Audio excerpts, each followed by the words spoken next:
It would have been very helpful to me as a parent in this situation to know early on, right away, that this is so much not about the food.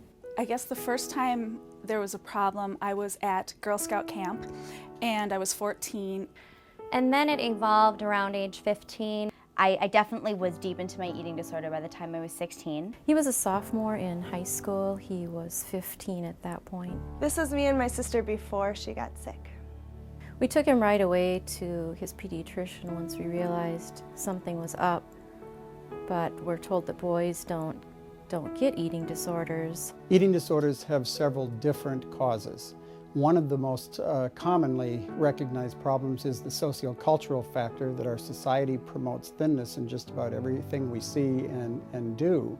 And I feel that I'm being judged and I don't feel happy with the way that I am. I do think as she transitioned into puberty, she felt a little out of control of what was going on with her body. And I was afraid to lose that control, afraid to lose the control lest I gain a lot of weight. I never believed for those 10 years that I could actually be completely happy with who I am and what I see in the mirror. I don't really know why the control was so important.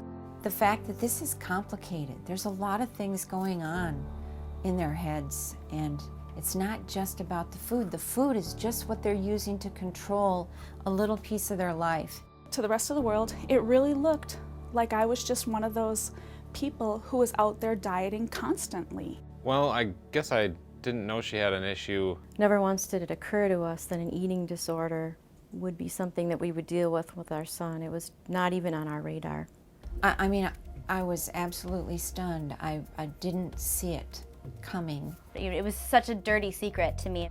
I didn't realize she was still doing it, and she was obviously hiding it really well. Surprising that it was as bad as it was and it happened as quickly as it did without us really noticing what was going on. Diet pills became an issue for me, a major issue for me. And she was exercising way off the charts, doing way more than she should have. And exercise was very compulsive for me. Exercising hours a day to try and work off whatever calories I had consumed.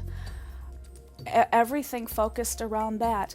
I got downstairs and caught him running around the air hockey table doing laps while brushing his teeth. He would use any opportunity to get in a workout. More recently, it's become clear that there is a biologic basis for these illnesses, that there is a genetic transmission and an imbalance in the neurotransmitters in the brain that can cause this problem as well. My first wake-up call I had, and I've never told anybody this, I had gone back to school, my second career, and I was getting a degree, and I remember sitting in the classroom and my heartbeat was skipping every other beat.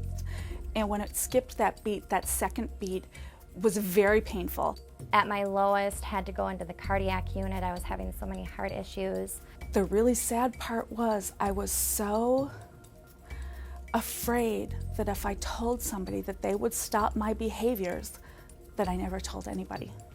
She just kept losing weight so much, and she would get weak, and her heart was palpitating, and we'd end up going to the ER every few weeks. You know, I thought this was going to be a quick fix. I thought, okay, I'm going to get her some help. We're going to have her talk to somebody. And I kept telling him, I don't have a problem, I don't have a problem. Because you're in denial yourself, and then you don't want to admit that you do have an issue, even though you might think you do, because you want to continue to be in control and you don't want anybody to tell you what to do because you're trying to control your thoughts, behaviors. We really kind of felt like we could have talked till we were blue in the face. And at that time, the eating disorder was much stronger than we were. I think families are somewhat surprised from time to time as to how long an eating disorder takes to respond to treatment. Treatment is not quick. It's a marathon, not a sprint. It won't be over in a week, in a month, or even a year, or possibly even 5 years. Her life was at stake and her organs were starting to shut down, and realizing that this was way more than than she could handle by herself or that we could even help her with. I'll always remember the look on the doctor's face when she said, "We are afraid if you walk into the parking lot that you're going to have a heart attack." Immediately upon examination and assessment, he was put into the hospital. I realized that I was going to ruin my life if I didn't get help. So I was like, okay, here I am. I mean, once you acknowledge that you do suffer from this, and that was the big stepping stone. The eating disorder was very upset that now I was going to be forced to eat. I was going to be forced to address the issues that I didn't want to talk about. It was years and years, and a lot of hiccups and relapses, and a lot of 2 steps forward, 1 step back. The eating disorder beat me up inside. 2 steps forward, 1 step back. I wish I would have known more about eating disorders in general. It took us many years to realize that this is nobody's fault. It's not an illness of choice. It's not Andrew's fault. It's not anybody's fault. I should have been a better parent. I should have seen this coming. Wasted a lot of time blaming myself, wondering if I had said something or done something, modeled something that caused him to become body conscious or food conscious. And it was really wasted time. But then I realized that, regretting and wishing that I would have seen something wasn't going to make her better. But I was really worried because I really didn't know how to fix it. I knew I couldn't just tell her to eat because that just doesn't work. One of the hard things with watching my sister go through this was knowing that I couldn't fix anything and I couldn't just snap my fingers and make it go away. Totally just wanted to fix it. My husband has been absolutely amazing throughout all of this. When I was first released at home, he didn't really have a full understanding of what his role would be other than supportive. You have to support her, and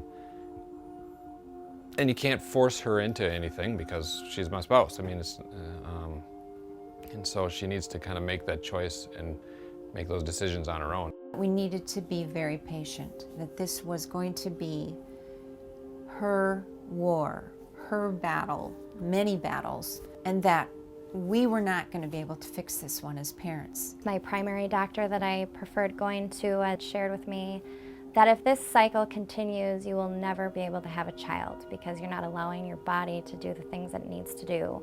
I think a part of it was a maturing process. She had to go through this dark place to see what it was that she wanted, and then she started to fight for it. Kids to me has always been what I've dreamed for. So that, excuse me.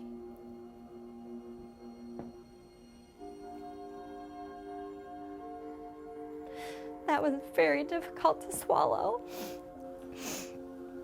Please be patient with me.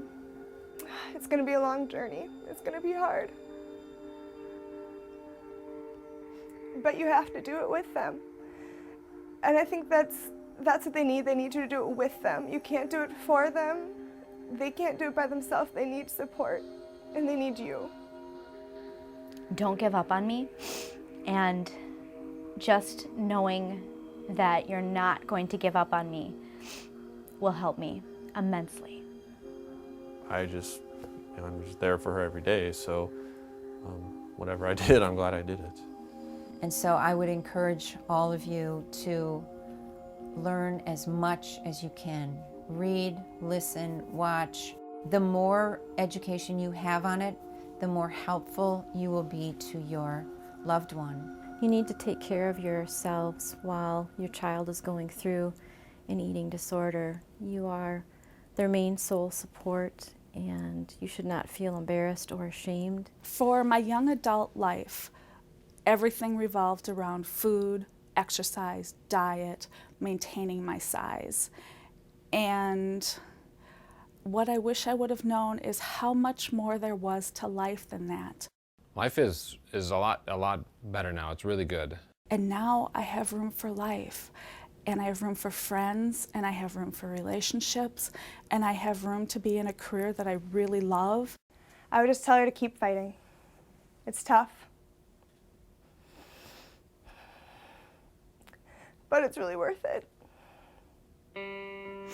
It is worth fighting for, and that there's so many powerful, strong, and happy people who live long and healthy and beautiful lives. It's just so great to see the sister that I knew that was in there, just see her reaching her potential instead of being distracted and being lied to by this eating disorder. It's really important to remember that you can find yourself again. Once you can release that, once you can let go of that fear, and that it is the best choice you will ever make. My son is just the biggest blessing in my life, and I just love him so much, and I'm just so thankful that I was able to get myself healthy enough to be able to have a child. You can get through this. That was pretty much what I wanted to say.